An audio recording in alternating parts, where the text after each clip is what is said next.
এই যে বৈদ্যুতিক তারে বসে আছে একটি পাখি, তার সঙ্গিনীকে হারিয়ে সে একা একাই ডাকছে বা কান্না করছে। আমরা যাই বলি না কেন, কারোর সঙ্গে হারিয়ে গেলে এরকমই আমরা উপভোগ করি, হয়তোবা ফিলিং করি, সকলে একই। ওইখানে একটি পাখি সঙ্গী হারিয়ে সে একা একাই ডাকছে। এদিকে দেখেন একজন মোরগ অনেকগুলো মুরগিকে নিয়ে খাবার সংগ্রহ করছে বা রিজিকের সন্ধানে তারা এই মাঠে দু একটা ধান কিংবা পোকামাকড় এগুলো খাচ্ছে। খুবই সুন্দর। সঙ্গী ছাড়া মানুষ দুনিয়াতে যেরকম বাঁচতে পারে না, ঠিক তেমনি সঙ্গী ছাড়া মানুষ এই দুনিয়াতেও না, আখেরাতেও চলতে পারে না। একটা মোরগের জন্য কতগুলো মুরগি বা মহিলা মুরগি আমরা যাই বলি না কেন, তারা তাকে উৎসাহ প্রদান করছে। তারাও সুন্দর করে খাবার সংগ্রহ করে খাচ্ছে নিজের পেটকে। খালি পেটে এসেছিল সকালে ঘর থেকে, এখন বের হয়েছে এই মাঠের ভিতরে।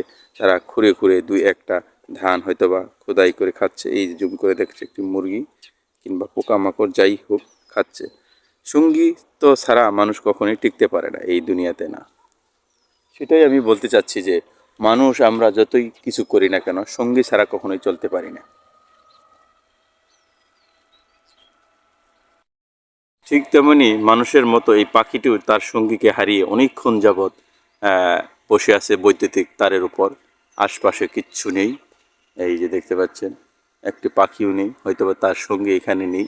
সেই জন্য সে একা একা বসে মনের সুখে চিল্লাচ্ছে বা কথা বলছে, কোথায় তুমি, কোথায় তুমি হারিয়ে গেছো। সেই জন্য আসলে আমার বলার উদ্দেশ্য হচ্ছে, দুনিয়াতে আমরা যেভাবেই চলি না কেন, সঙ্গী ব্যতীত আমরা কেউ থাকতে পারি না বা চলতে পারি না।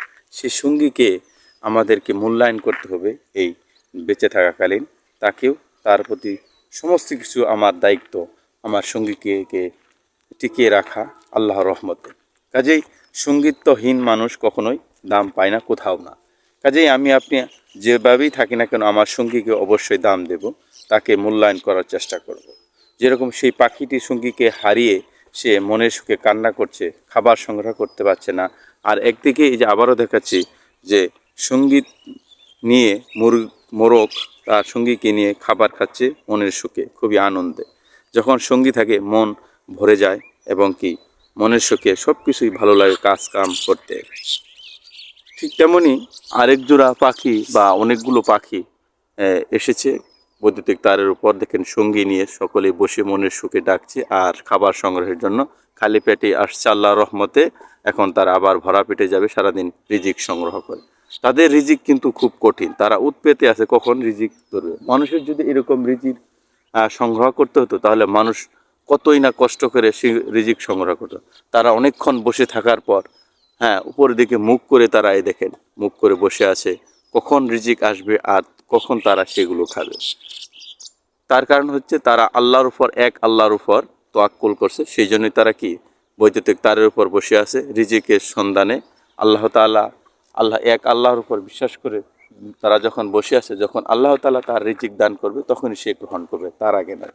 কারণ তারা এক আল্লাহর উপর সবসময় বিশ্বাস করে যে আল্লাহ খাওয়াবে, আল্লাহ পড়ায়, আল্লাহ সব কিছু দেয়। এই জন্যই তাদের কোনো রিজিকের সন্ধান আল্লাহ তাআলা হটায় দেয়, রিজিকের কোনো সমস্যা পড়ে না। যত সমস্যায় থাকুক, আমরা যতই দুর্ভোগে থাকি, তাদের দুর্ভোগ আসে না। তার আল্লাহ তাআলার উপর বিশ্বাস করার কারণে আল্লাহ তাআলা তাদেরকে কী করে এরকম খাবার সংগ্রহ করে দেয়। অবশ্যই ভিডিওটা যদি ভালো লাগে অন্যের কাছে ছড়িয়ে ছিটিয়ে দিবেন। আর পাখিগুলো কিংবা এই যে মোরগ দেখালাম, তারপর আশপাশ এই যে পাখিগুলো আবারও বসে আছে বৈদ্যুতিক তারে, কিচমিচ করছে, উড়ে যাচ্ছে, খুবই আবার বসছে তারা। খুবই চমৎকার দৃশ্য। ভালো লাগলে অবশ্যই অন্যের কাছে ভিডিওটা দিবেন। আমার উদ্দেশ্য হচ্ছে সঙ্গীত্বকে দাম দেবেন, আপনার নিজের সঙ্গীকে সবসময়, আপনার নিজের সঙ্গীকে সবসময় কাছে রাখবেন। আপনি যা খান তাকেও তাই খাইতে দেবেন। এটাই হচ্ছে মন কথা। সঙ্গীহীন মানুষ অসঙ্গী এই দুনিয়াতে, এটাই বাস্তবতা। ভালো থাকবেন, সুস্থ থাকবেন। আসসালামু আলাইকুম।